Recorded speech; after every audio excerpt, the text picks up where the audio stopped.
Each episode of the Blind Alchemy Podcast is designed to be helpful.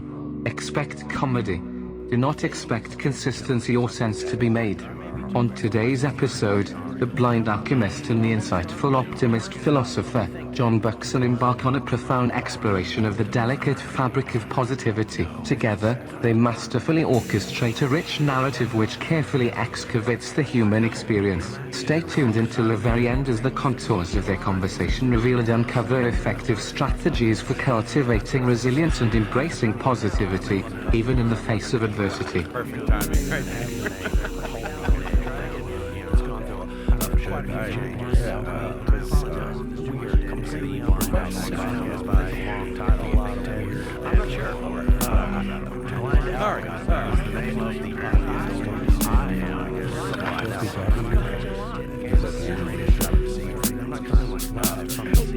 Oh, okay. All right, folks. I'm pushing stop now. Hello and welcome to the Blind Alchemy Podcast. I am your host, the Blind Alchemist, and I am coming at you live from the kitchen with this rendition of reality as we know it. We are all one, and there is nothing new under the sun that shines down here upon the island of mind, which is somewhere adrift in the sea of frequency that creates all of reality. You see, we are connected through this energy. Now, I would like to thank you for joining us today. Hello, and welcome back to the Blind Alchemy Podcast with me, the Blind Alchemist, and our ever-present John Buckson. How are you, John? Feeling good today, Mr. Blind Alchemist. How are you feeling today? Okay, well, you know, being crushed by the world at large. Maybe my inner world, my outer world, are they the same? Probably. Crushed by your inner and outer worlds. That sounds horrible. Simultaneously. I'm being crushed in all directions. No. You know, that soul-crushing depression that creeps upon us all from time to time. If you haven't experienced it, consider yourself lucky. Well, you know, I'm the optimist, and I rarely experience soul-crushing depression, but I have had close friends that have experienced soul-crushing depression, so I'm very sorry to hear that you're feeling that way. Is there anything I can do to help? Perhaps I could listen. Perhaps you could listen. Listen to what? Me complain about how horrible things are, or how I cannot figure out how to change them. I know the answer lies within me somewhere. I must root around the jibble-jabble and the droppings of insanity and find some truth of the matter. Well, that is what they say. All answers lie within. If you're looking for an answer, search within. Well, that is true. That's the best place to look. So what are the things that have got you down these days? Well, I have been pondering the inevitable separation of positive and negative worlds. Let's see if we can rephrase that in a better way. Keep up with me, because this is probably crazy talk.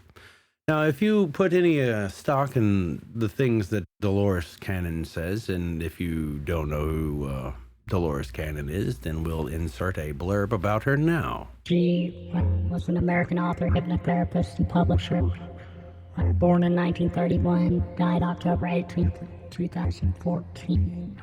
Leader of the New Age movement, promoter of fringe theories related to aliens and alternative realities, specializing in past life regression, and she developed a technique called the quantum healing hypnosis technique. She also claimed to be in contact with Nostradamus through her hypnosis sessions. Ted, get your shit together. Podbot. Post? You want to do it in post? Lazy prick. Anyway, now she is a hypnotherapist. Well, I believe she has passed away in recent years. It's interesting if you watch any of her interviews, which is what I've been doing.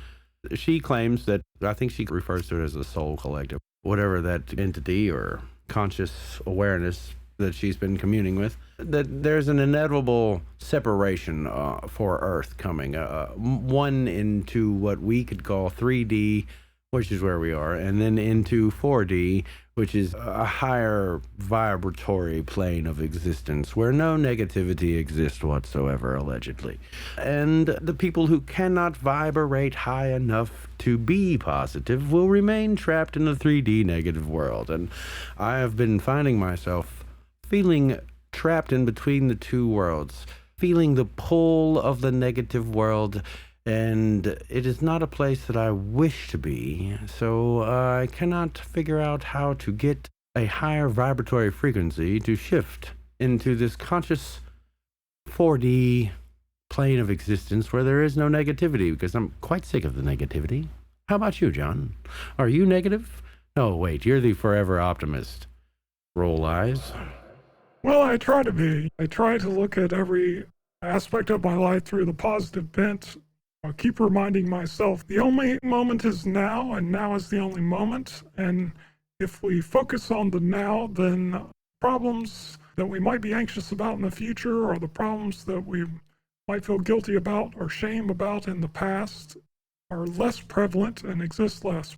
I'm not very familiar with this concept of the two different Earths. Well, So I have heard other theories around this idea of a new Earth that possibly happened through some time shift in the late 90s. A new timeline or something like that was thought to have been generated because there was some sort of interaction on the spiritual plane. But I'm not sure if all that is wish-wash or if it has anything to do with the idea of what you're talking about. So there's this projection that there will be two different Earths, and one of them will be positive and one of them will be negative. Tell me more about this. I'm fascinated by this. that's about the sum of it, the bare bones. Is this Dolores Cannon's theory? Yes, Dolores Cannon.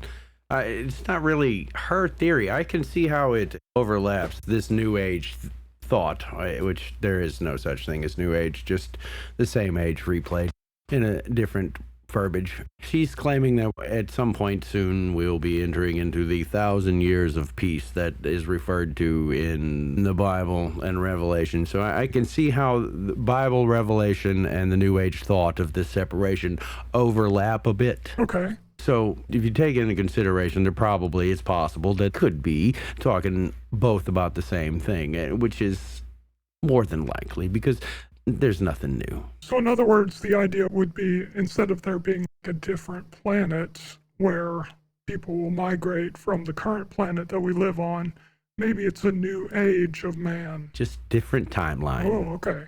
See, once that separation happens, people will vanish, and that's probably where they get the rapture thought. And then hell. I don't know if you could see one world from the other. It's quite possible, knowing what CERN is over there fiddling with. There's portals and windows that could be looked through, I imagine, but that is neither here nor there for this topic of conversation. Now, how do we remain positive enough to make it to the new world? That's a real good question. I think that's what we'll talk about right now. Trying to stay positive in your life, trying not to let things weigh you down, that sort of thing. Yeah. My whole problem for a while has been that 3D existence is entirely too slow. Everything is too slow. I don't know if you can relate to that or not. Like, it takes too long to do anything. Yeah, I heard you say this a couple of discussions ago that you were feeling bored with things. I wonder if that's related to this feeling like things are moving too slow. Yeah. I feel impeded by the slow nature of the way things operate here. And this A to B to C requires 7 moves when it should only take 3. You know what I mean? Do you feel that time goes faster as you get older? Because I feel like time goes faster as I get older. Well, I think time is speeding up in general for everyone. And I don't think it's because we're older. I think we just notice it because we're older.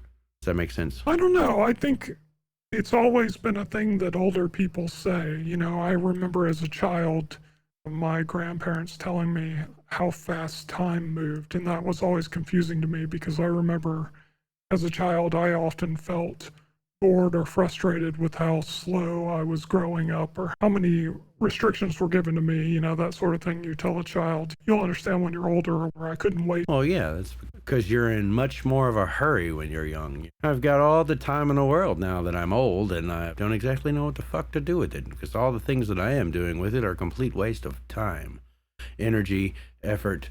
So, except for this podcast, though, right? I mean, this podcast is a wonderful use of your time. well, sometimes I wonder if it is worth doing. Is anyone even listening?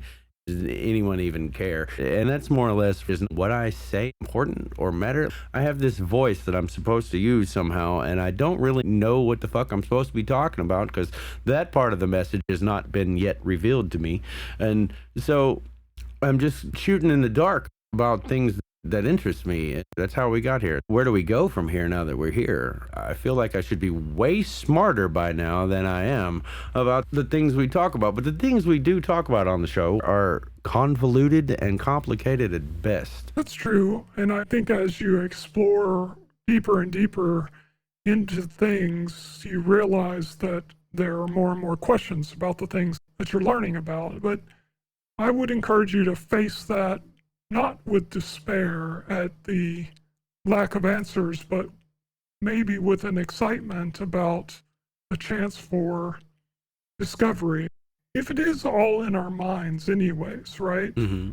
Then it all depends on how we perceive these things or how we place these things in our point of view. I hate to say something as simple as the glass half full or the glass half empty, but it really might come down to something like that. You know, if you're struggling with feelings of worry that you're wasting your time or that time's going by too slow, perhaps you should stop and smell the roses along the way. I'm speaking in platitudes at the moment, I realize that. But I think there's great value in those platitudes, or they wouldn't be platitudes. I cannot smell the fragrant roses for the aroma of bullshit. Yes, but you know, Ted, grass... Ted, have you, hold on one second, John. Ted, have you checked our email ever? So we get no emails. We're not reaching a communicative, inquisitive audience whatsoever. Yeah. Oh, really? I don't ever look at the SoundCloud stuff. We'd like to personally thank those fine feathered folks over at Hairline Production. And I have discovered why it's called Hairline, John. It's because he doesn't have any hair. He's a receding hairline. That No I think that's why. I had a conversation with those guys over there, and the head guy, he's slowly losing his hair. I think it's hairline because he's jealous he doesn't have one anymore. I think you made that joke once before on one of the earlier episodes, but we'll excuse it. Those Hairline Production guys, they're the best in the business. They're constantly reaching out on our social medias, trying to expand our footprint, trying to get your name out there. They're top notch, man, I tell you. We're busy, mired in the bullshit, unable to focus full time on the thing that we need to focus on full time because, you know, we've got to eat and have clothes and electricity, all of which should basically be free. We should figure that out. If we could just have free energy, that would free us up a little bit. Yes. Well, those guys at Area 51 probably, well, Area 52 probably have it.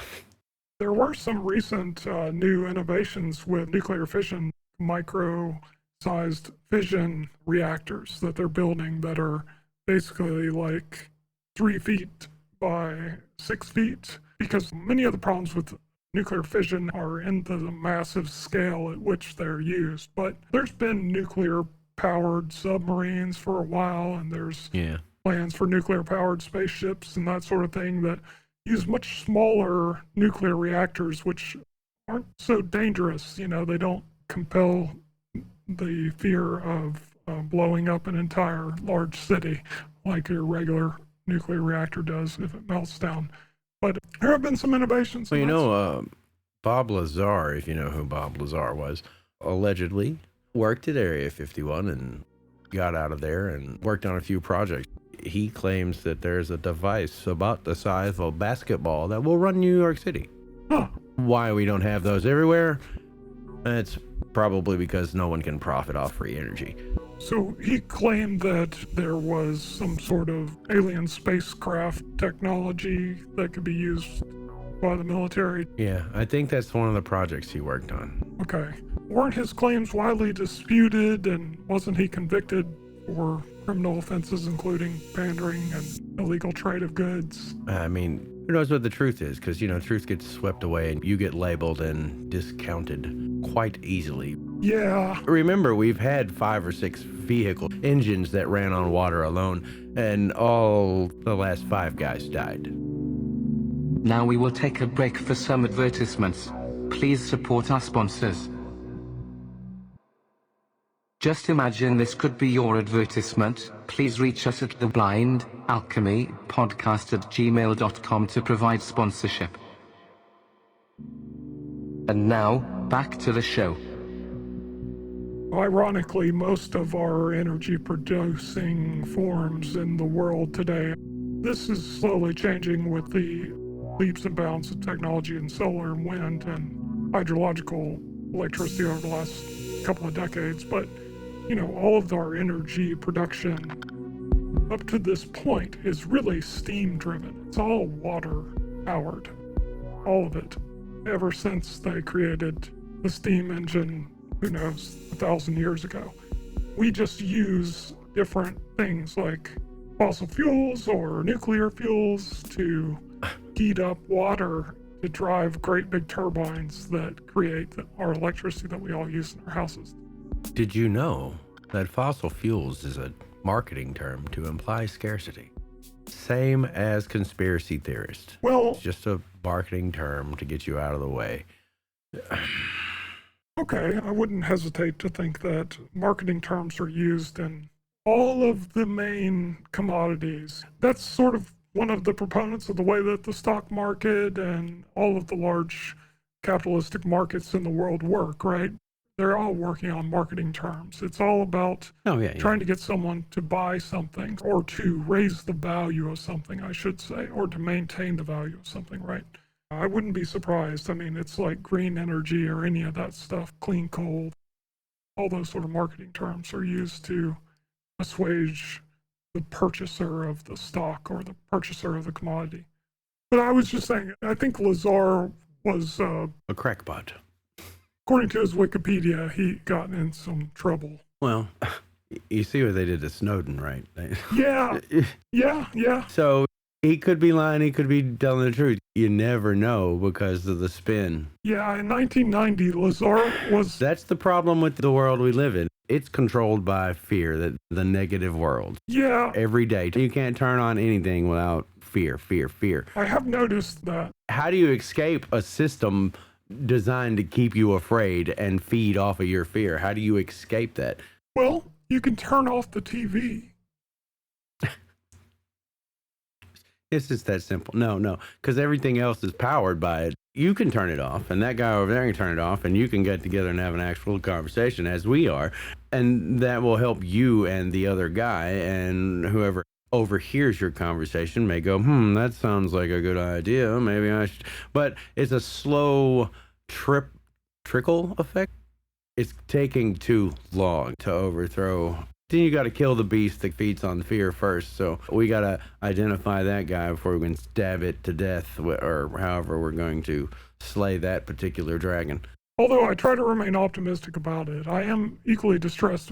There does seem to be a trend in media around this sort of fear factor, if you will. Forgive it's not an allusion to the television show, but the fear factor in our lives. And I don't know when all that started.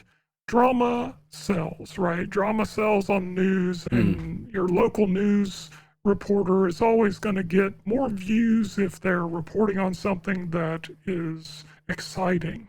But it seems like something has changed in journalism over the last 20 years. And I don't know if this is true, but I really kind of feel like it came out around 9/11, 2001. It seemed there was a major shift in the American media presentation. And I don't know if that was around the marketing, the big push for the Gulf War and trying to rationalize that, where our upper legislative body, our president, was lying to us about weapons of mass destruction and all these things to try to promote the idea of this war, because war has always been something that's at the heart of the American economical system. Oh, yes, war is very profitable. And as long as we maintain this fear-driven system, we will never have peace. It lines too many pockets and fills a lot of graves. So 2 birds, 1 stone with war. And we're basically governed by a bunch of people who think eugenics is a good idea, and people who think we have limited resources, which is horseshit. If you'd stop tearing the damn forest down and polluting the water and stuff, we'd probably be okay. But you're not going to do that because that cuts into your damn profit. As long as profit is chosen over people or planet, then that's not ever going to change. We've got to destroy that system somehow. And how do we do that? It's going to take more than gunpowder, treason, and plot. My hope is that internally we'll, as a species, recognize and pull together, because before too long, it's going to come down to a survival situation. We've been enjoying the benefit of mass globalization and being rich really since the end of the Great Depression. We've been living a pretty fat life. There have been years where we struggled to make money as an economy. The American economy is sort of set up not to really make money. It sort of works on the sense of credit and debt. But it does produce a lot of surplus. And we've been living in that surplus for a long time now. We haven't really had to face a survival experience for many, many, many years, almost 1,000 years, I would say. Now, that's Americans, right? There have been people, of course, in other countries that live a survivalist existence every day. But I think that on a massive scale, on a global scale, probably in the next 50 years or so, with the outcomes of climate change, I think that there will be, again, upsurgence of survival as a necessity for people. And so my hope is that people will pull together and make the massive changes that they're going to have to make as a population to survive. I don't know what that survival really is going to look like, because, you know, it might take another 1,000 years before it bounces back to a level of anything close to what we enjoy today.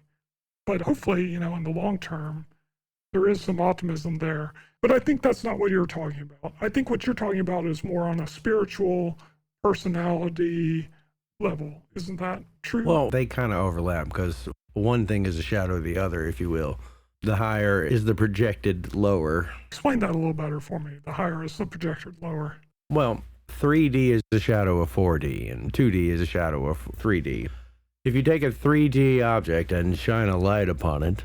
If I could interrupt you for a second, what does D stand for in this case? Are we talking about D as in dimension? Density or dimension? I have not really decided. I don't understand fully the difference between the two, actually.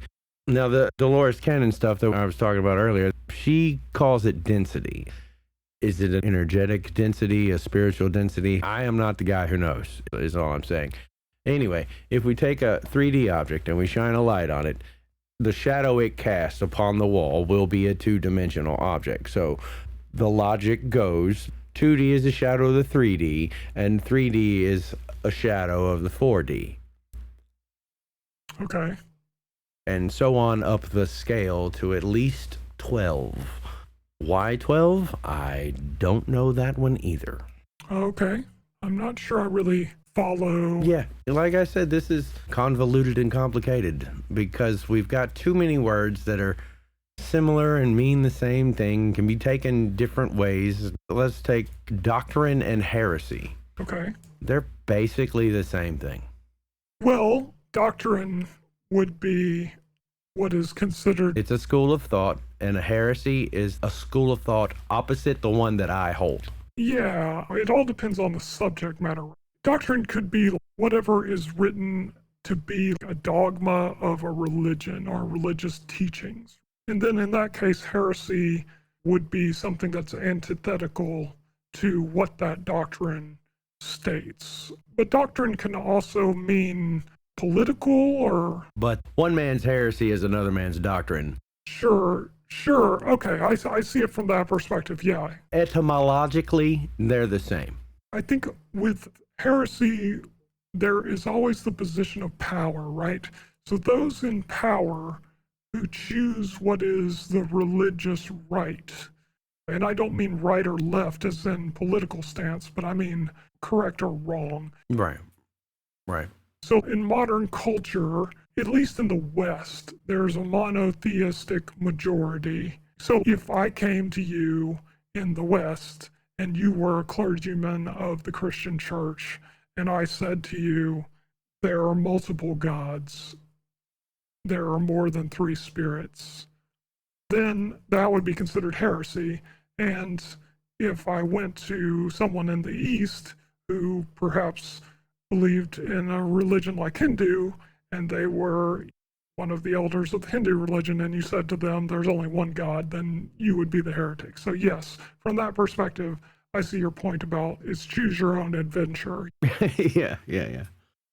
But doctrine also extends to other things, not just religious doctrine. I think, are you specifically speaking of religious doctrine? Well, that was just the example I chose. Right. And I guess there's political doctrine, military doctrine, legal doctrine, philosophical doctrine, but I don't know if there's heresy in all those cases. You see what I'm saying? Like, If you take a counterpoint to any of those doctrine, you are a heretic. You have a heresy. That's just how it works, man. You've got one, you got to have the other. You got to have a good guy, and the good guys are the guys with the doctrine, and the bad guys are the guys with the heresy. I think in other cases you might be called a dissenter or Yeah. You'll have a different term. tag, Yeah. a different label, but you're still the same fucking thing. Okay, I see what you're saying. That's the problem with all of this is there's too much Semantics. Yeah. It's all the same shit. Just call it the same shit. Okay, I'm not arguing that. Trying to get to the nuts and bolts of these things with thousands of years of language to culture, and back and forth. You're losing stuff. And no, these words are right words. Your words are the wrong words, even though they etymologically mean the same fucking thing. Okay, yeah. I agree with all this. Okay, so sorry, I didn't mean to detract. I would just... No, you're helping me clarify. This is the struggle that I have with doing all this stuff that we're doing here is how do I make my point? How do I boil it down to the brass tacks when there's so much bullshit to get through, when it all really just means the same shit? This is bullshit. This is bovine shit. Oh, okay. I see. It's still bullshit. Yeah, is it a steer or is it a bull? Yeah, Is it a cow? Yeah. Oh, that particular brand of manure belongs to a heifer. I understand your point. So back to this concept of getting to a better place, whether that be a place that we can reach in the distant future or in the philosophical or spiritual future, it may make sense to direct your effort at the present if you are feeling frustrated with trying to grasp the long term. Well, I think I can grasp the long term way easier than I can get there in the present, because internally each individual has entirely too much shit to dig through to get to that place now. So you've got to do a lot of self-work, and it's difficult and it's discouraging because one day you feel like, oh yes, I've licked this, I got it wrapped around my little finger. Oh, 5 minutes later, nope, I'm right back where I was 10 years ago. And how did that happen in a matter of seconds? Yeah. I feel like my progress is for every inch I gain, I lose a mile, if that makes sense. And that may be how it's supposed to work. There is a structure to all of this, and we don't fully understand it. If anybody tells you they got a lock on it, don't buy what that motherfucker's selling, because it's bullshit. Yeah, I agree with that. There's always going to be people out there that are selling a quick fix or a quick path. But I think that the great teachers always focus on the process or the practice rather than on the goal. I think it's definitely important that you must set a goal. So I might ask you, have you set a goal lately for your long-term improvement? Now we will take a break for some advertisements. Please support our sponsors.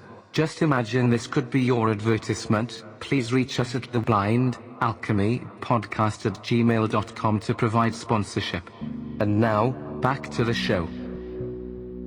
No, yes and no, because the long-term goal is set. It's the marker, and you're trying to keep it in view from wading through all the shit. I don't know. It's a bit like sailing the old Isle of Mind here. Sometimes you hit some rocks. Yeah. And you're like, oh, fuck. Or maybe you go over a waterfall, and that's not the direction we wanted to go in the first place. How do we get over there near the waterfall? Because we were busy doing the shit and not focusing on the goal. But you need to be doing both at the same time. And how do you do both at the same time? It's discombobulating is how. Yeah, it's discombobulating, but maybe that's a good first step. Maybe if you're feeling overwhelmed underwater under that waterfall or way off path, maybe your goal could be simply to get back on the path. Well, maybe so. Take this for instance. I was recently in a work meeting. Yeah. Now, this particular work meeting was about me. Okay. Me specifically. Okay. And I didn't even need to be there for the motherfucker.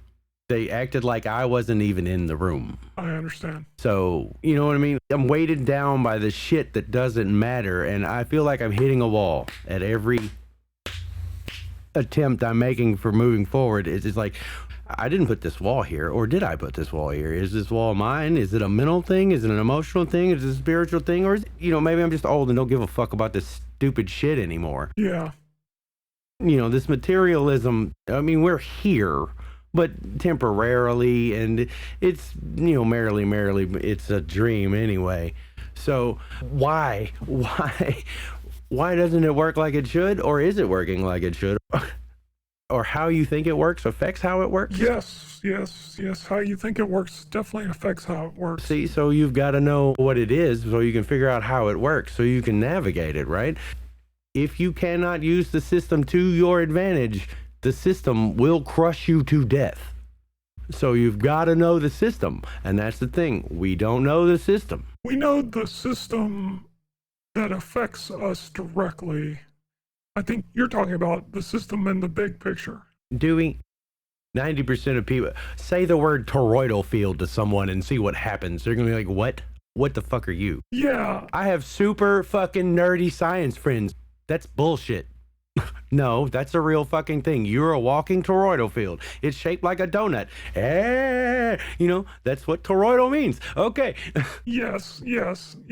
So when you say the system, what do you mean by the system, just so we're on the same plane? Okay, see, more semantics. Well, it's important, though, that we talk about the energetic system that creates this reality. All of it. All the levels of reality, because it's all the same energy. And at the top, it's really, really fast, and there's no lag. And way down here at the bottom in the physical, there's lag aplenty. Oh, okay. And that's what I mean by it's too slow. Yes. I'm caught up fighting the lag to get to the goal. I've got too much lag right now. As a man gets closer to enlightenment, the distance between the unenlightened and the enlightened grows greater. Oh, that's good. I think it's like fine wine. The difference between a good tasting cheap wine and an exquisite fine wine to the wine connoisseur is monumental. But to the ignorant can't even understand that the wine is fine, right? Right. Oh, the ignorant don't drink the wine for the flavor. They drink it for the effect. Yes, or maybe they're just at a tasting and they're trying to dip their toe in and they experience fine wine for the first time and they might think to themselves, well, this doesn't taste as good or sweet as that $10 bottle that I bought last week. They may not experience all of the joys yet because the wool is still pulled over their eyes. But I think it goes the other way as well. The more you reveal the nature of reality or the nature of enlightenment, maybe none of these things are real. Maybe enlightenment is just a word we use to stroke our ego. Maybe what we're really trying to get towards is being comfortable and secure in the reality in which we live. comfort while intellectually stimulated to the point where you feel good about your experience. I really think that that's the challenge that you're discussing. It's not ennui and frustration. It's comparing your life to the life you wanted to be. Am I right about that? Well, I mean, I guess that's close, but, you were saying as man grows enlightened, the separation between the enlightened and the unenlightened, I feel like I am surrounded by everything, and that everything is trying to pull me down to unenlightenment again. Not that I am very enlightened, I see things in a weird way for most people, and that's why you're the only guest on the show. So,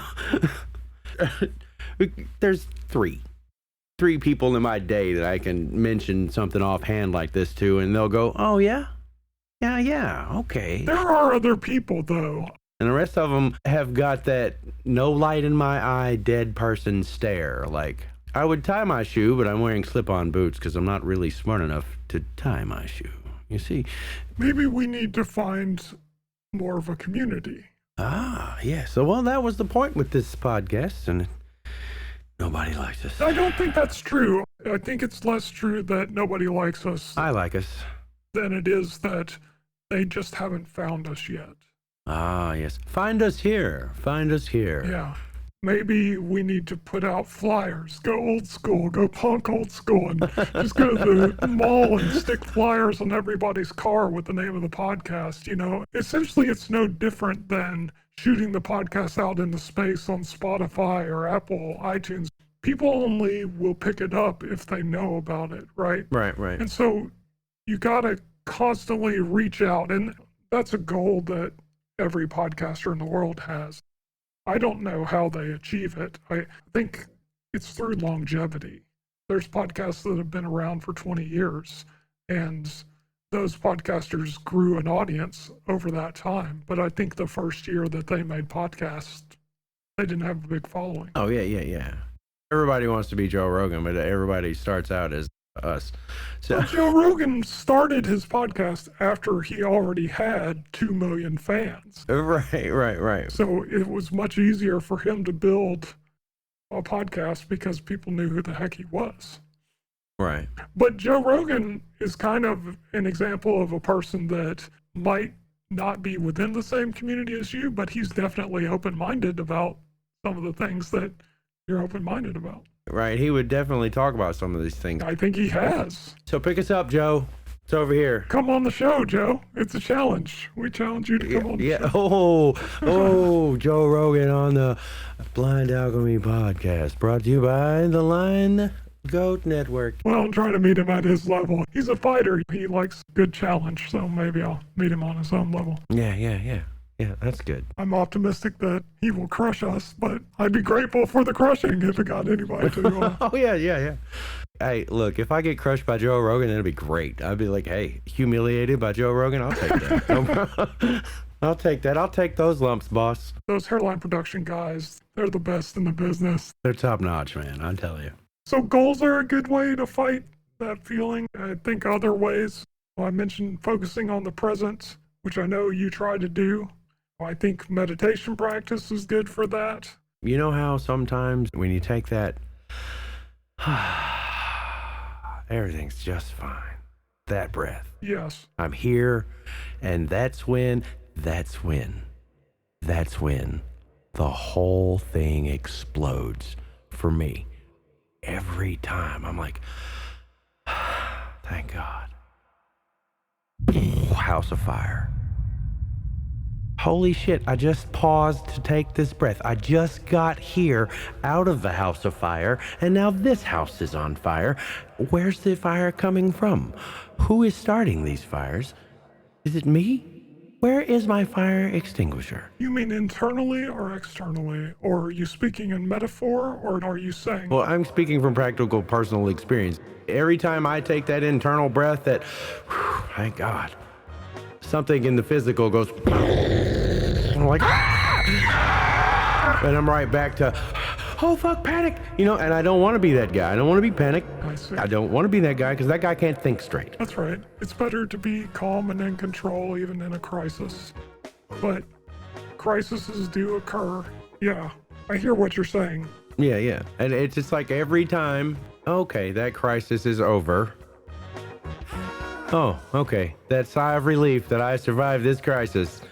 As soon as I exhaled it, I'm not even through breathing out sometimes, and the next one arrives. You're like, give me a fucking break, dude. I'm exhausted from this. Yeah. Blind Alchemy. I think that's where I'm at with my level of frustration, because it's physical life, it's emotional life, it's spiritual life. Every time, okay, I'm at a good place. Okay, now this is new thing. Let me settle into the comfort of the new thing that I just passed. Let me wrap my head around that before you blow me up again. We'll never get anywhere building the house if we keep setting it on fire. It's true, especially if it's made out of hay.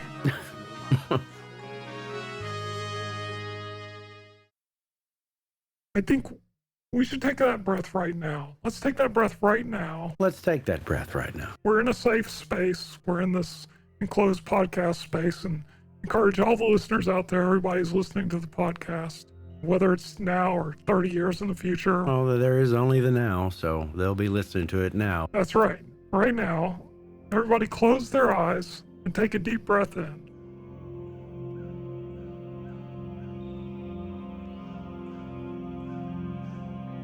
And then exhale slowly for twice as long as you breathed in.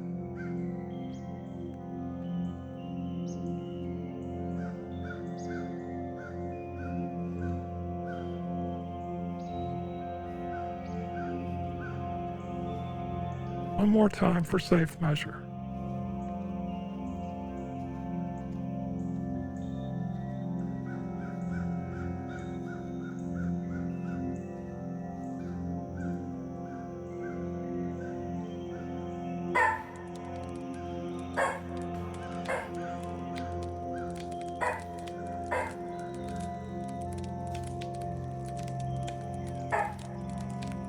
Take a look around. Is the house on fire? Oh yeah, it's still on fire. You saw my example. That was prime example. You see, I just breathed in and the dog started barking. It doesn't matter that the dog's barking at inconsequential things. It's the disruption while I'm not even in my feet yet and I'm being hit or whatever it is. It's the mild little death by 1,000 paper cuts, if you would, that slows me down. It's like, this shouldn't be this difficult. Am I making it this difficult? Or is it just the way I'm thinking about it or the way I'm perceiving it? Because everything that is wrong in my outer world is what's wrong with my inner me. How do I just stop being inner me? Oh, inner me is my enemy. I think you can. I think you must quiet it. And I think, as they say, misery loves company, stress breeds stress, and frustration breeds frustration. So the fact that the dog barked when we took a deep breath, it's an opportunity to say, my dog is trying to protect me, right? My dog is protecting me from absolutely nothing because there's absolutely nothing. Well, but it doesn't know. Your dog can hear shit you can't hear, and it smells shit you can't smell. And I know. I was listening to these guys talking the other day, and they were talking about how earthquakes are the one natural phenomenon that we don't have any kind of decent preparatory alert system. Warning system. Right. We have seismographs that can measure earthquakes, but there's no notification system that sends out a warning that says, hey, the world's about to move under your feet right now. I gotta have an app for that, right?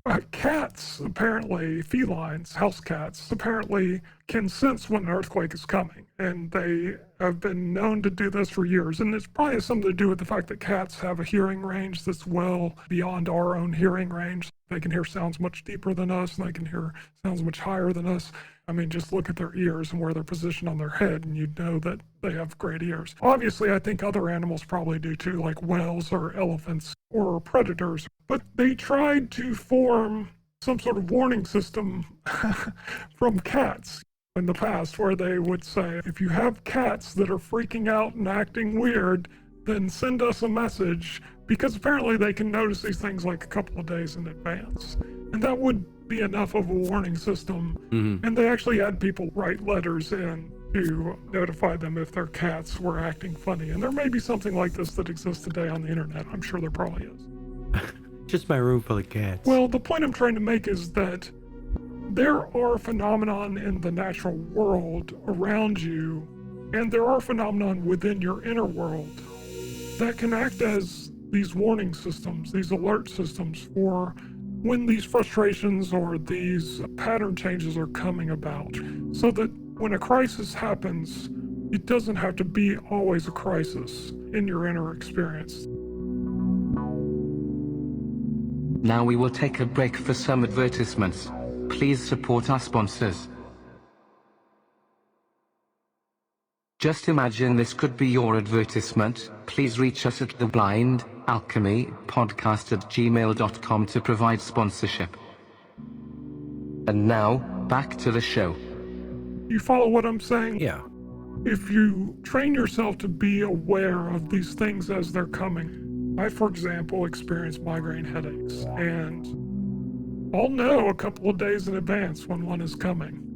And there's not really anything I can do about it to prevent it from happening, and I won't really know how bad it's going to be, but I can make a choice about how anxious I'm going to be or how I'm going to react to that migraine headache, how I'm going to prepare myself for when it actually comes about.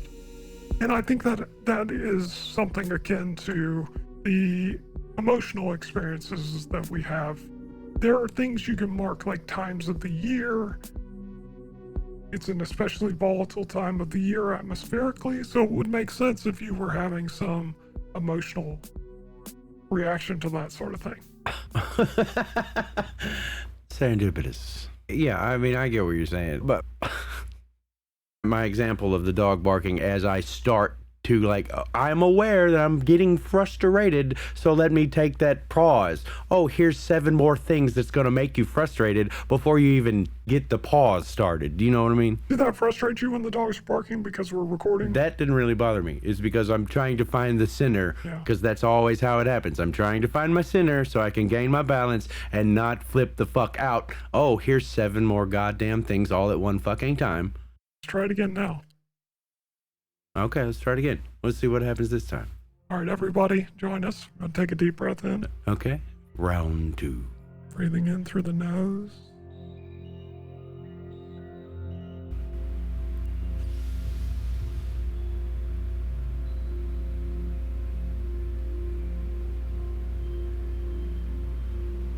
Out through the mouth.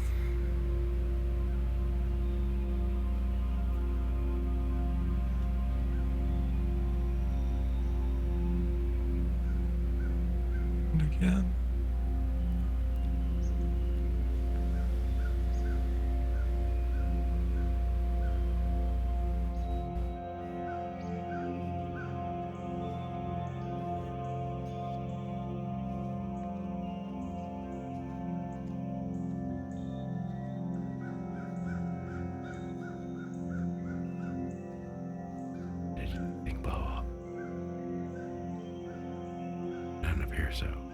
See, that's what I'm talking about. I can achieve it sometimes, but I can't achieve it all the time. And lately, my ability to achieve it is becoming less frequent. And it bothers me, which may make it even harder to achieve, because I know it's pulling me backwards to somewhere I do not want to be. And every time I hit that place, it's worse than it was before. I'm worse than I was before. Does that make any sense? You also know that you've had success. Let me continue to remind you. You are in a relatively stable place these days, right? Oh yeah, more stable than I've ever been. But as I find it harder and harder to gain my center, I start to feel like I am becoming more and more unstable. Yeah. And it's that fucking fast. It's oh fuck, you're crazy again. Stop it. Oh, it's too fucking late. wide-eyed hatchet on the door, fucking Here's Johnny style, you know. The Shining. Well, I think you're in danger of becoming Here's Johnny from The Shining, but I do think... You really don't have any idea, son. Well, I do. But you have had great success with this in the past, with the practice. Yes. I think that, like Sisyphus, there were days when Sisyphus was pushing that rock up the hill that he felt good about the fact that he was pushing the same rock up the same hill. And there were days when Sisyphus was pushing that rock up the hill where he got really frustrated with the fact that he had to keep pushing the rock up the hill forever. Stupid rock up this fucking hill. And there are days that we get frustrated that we have to clean the floor or do our laundry because it's the same thing over and over and over again. And there are days that we get frustrated with the fact that we wake up to the same world that we went to sleep to, I think. That's been happening to me a lot lately. As soon as my eyes open, instant headache, and I'm pissed off. Just for no reason. None. Yeah. And it's like, how do I stop this? Because, oh God, how do I make that stop? I made it stop before, and I'm still doing the things that stopped it before, but they're not helpful now. Yeah. Is there a new thing, or am I doing the old things incorrectly? Was I doing it incorrectly the first time? Do you ever meditate the minute you wake up? Usually I have to pee, so that's where I be. Yeah, it's hard to meditate when you got a bladder kicking in. I'm a man of a certain age. Yeah. So urination is the first thing on my mind as soon as my eyes open. Yes. It's either that or wet the bed. Yeah. Anger has always kind of been my default because I have spent my entire life being told I was worthless and useless. And I know none of that shit is true. Or is it? That's that internal fight. I still hear those voices sometimes. You stupid, useless. And then I'm angry that that is occurring. And then I'm angry at me for being angry at that. It's a cycle that never seems to stop. And yeah, I mean, I can be a little intense. I admit that. But I am at least making an effort. And that makes me even more angry that I don't feel my efforts are very effective or useful. So it's like, ah! Yeah, it becomes cyclic. I hear you. Are you familiar with laughter yoga? What the fuck is that? Ha ha ha. Laughter yoga is a yogic breath work, mindfulness, meditation exercise. I have not heard of this.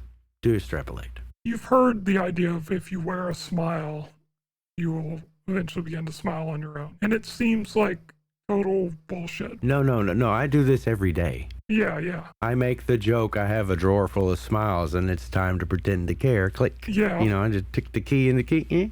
It's like what you said before. The mind doesn't know the difference if the body experiences the feelings of exhilaration. Mm-hmm. And so the concept behind laughter yoga is basically in place of one's meditation or one of one's daily meditations, one takes a moment to laugh out loud, force yourself to laugh out loud for a couple of minutes at first, and then eventually you can make it longer. And at first it'll be just like fake laughter until you sort of teach yourself how to actually laugh. Yeah. People have found that through this fake laughter, eventually they start laughing. It does work better in groups because laughter tends to be contagious between people. And when you hear people laughing, you will laugh. That's why they play laugh tracks on sitcoms and things like that, because it does work. But there are laughter songs that are just based on this idea of laughter in practice will encourage the audience to laugh. The idea with this laughter yoga is that you sort of force yourself to laugh for a few seconds or a minute or two, and then eventually maybe you learn to laugh, or at least you get some of those positive benefits that actual laughter, because it's another platitude, but laughter is one of the best medicines there are in the universe. Yeah. If you laugh, it will make you feel better. You almost don't have a choice in it. Your body has a reaction to it. And so your brain has a reaction to it. So maybe if you wake up in the morning and you're feeling this, of course, maybe pee first, but on your way to pee, you can try to laugh and see if it works. It might be something new to try. I will attempt this. What I have been doing is lots of really intense deep. Yeah. to get oxygen into the body so you don't feel so shittily, but that really hasn't been helpful that much. So I'm like, but I will definitely try this one. That sounds like Wim Hof breathing. Is that what you're... Yeah, it's one of those things. Yeah. It's just, Well, it's very similar to Wim Hof breathing, this laughing yoga thing, because the body, in order to make the laughing sound, is doing that sort of fast thing. And so it's about taking in a deep breath and then kind of laughing that breath out is sort of the idea of laughing yoga. I'm sure there's videos and things like that you can find about it, but I wouldn't think too much about it, because I think the idea behind these different practices is that we must constantly change our approach. When we're trying to battle any sort of chronic frustration or chronic depression or chronic anger, we must always continue to expand our arsenal, try out new techniques, try out new practices. Yeah. Keep what works, disregard the rest. You'll have to acquire more. That makes sense. Mm-hmm. So yeah, that's good. Thank you. Hey, I don't know. I think it could be helpful. It could just be 1 or 2 minutes. We've talked about the differences of our practices. In my practice, I try to approach it on a very instantaneous level. So the minute I hear the negative voices in my mind, I try to do a very short, instantaneous type of mindfulness meditation, or turn that switch. Yeah. I guess my awareness of it is slow, because oftentimes I'm covered in it before I realize it's occurring, if that makes any sense. I think that's common. Yeah, that makes sense to me. I don't think you're alone there. Well, I'm sure I'm not. Hopefully. If anyone out there is listening and feeling the same way, maybe this is helpful. Just knowing that you're not the only one. I appreciate knowing that most of the time. You're not the only one. We're here with you. We're here rooting for you. Got to keep up the good fight. I hope you can keep up the good fight, Blind Alchemist. I will endeavor to do so, my good friend. I think you can. I may have to lay in the grass and recover a while, but I'll get up eventually.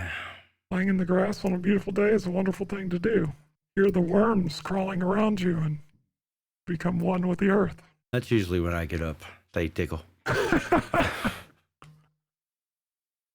Oh my goodness. Well, I think we have carried on long enough here. Thank you for your advice on the laughter yoga. We will try that now.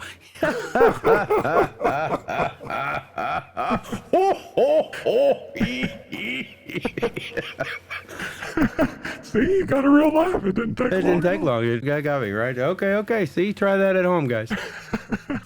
I think I'll just start doing that every day to random people. It could work. I think it does work. I think there's a reason why Santa Claus has a big boisterous laugh. It goes a long way in the minds of the people. Yeah, that's possible. Well, we'll wrap it up. Are you feeling good? Yeah. I'm feeling pretty good. You got a thumbs up from Ted over there. And I don't understand why he's wrapped in mummy bandages today. I forgive him. He's just like that sometimes. I know, he's in mummy bandages. Does he have some sort of accident? I don't know. I've gotten to where I don't want to ask because I fear the answer is absurd. Speaking of someone whose life seems to always be in crisis, how's he been doing lately? We haven't really heard any stories. Oh, well, Ted's coming along. I think he's been paying attention through some of these podcasts, the ones he was conscious for. So maybe he's doing better. No, he just gave me the bird. Thank you. Thank you, Ted. I love you as well. I hope you're doing all right, Ted. Maybe try some laughing yoga. Yeah, we love you. The audience loves you, Ted. Whether you like it or not. Yeah. Okay, more fingers. How do you have free hands in there? Where did you get the third bird? It doesn't matter. Okay. Anyway, folks, I'd like to thank you once again for joining us. Me and my colleague, John Buckson. Whoa, This is we got a phone call. hotline coming in directly to Blind Alchemist Studios. Give me one moment.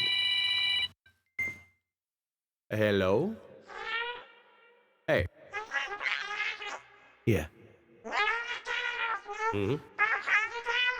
Bullshit. What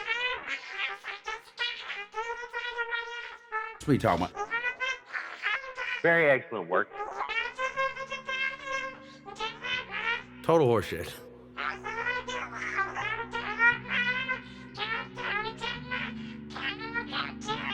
We do not have time for this. We'll discuss that later. Ted, please stop having your hookers call me directly, okay? Thank you. All right, sorry about that. No problem. Anyway, we'd like to thank those fine feathered folks over at HairelineProductions for doing what they do, the magic that they wield, and making us sound semi-intelligent and professional. The professional part, not the semi-intelligent part. Hopefully we do that on our own. And we'd like to thank you, the listener, the adventurer along the journey with me. Thank you for putting on the backpack and taking a few steps with me down this rocky road that we call reality. Also, I want to thank John Buckson for being here, one of my favorite optimists in the world. Thank you, John. Hey, happy to be here. Thanks for having me, as always. I'd like to remind each and every one of you that you can find us, well, all kinds of places. iTunes, YouTube, Spotify. Thank you all for being here, and I love you and cannot wait to wrap you in the warm embrace of laughter as we sign out. Say it with me, Ted.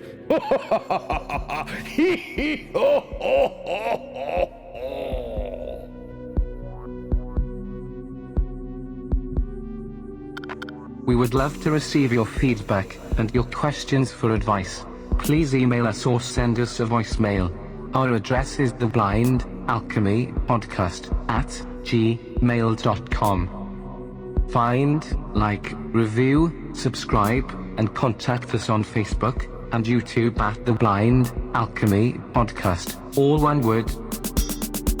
Please subscribe to this podcast on your podcast player. We are available on iTunes, Spotify, SoundCloud, and anchor.fm/The Blind Alchemy Podcast. Please tell all your friends, enemies, and any strangers to listen to our podcast. This will help us bring joy to everyone. Text-to-speech services were provided by freetts.com and readloud.net. Some information was provided by wikipedia.org. Various audio clips were located on youtube.com. Please see the episode notes for full attribution. We would like to extend a special thank you to the world's greatest musicians, sound designers, and engineers at HairelineProductions for their help with the composition, performance, editing, production, and recording of both the original music and today's show. Please like their content on SoundCloud/HairelineProductions.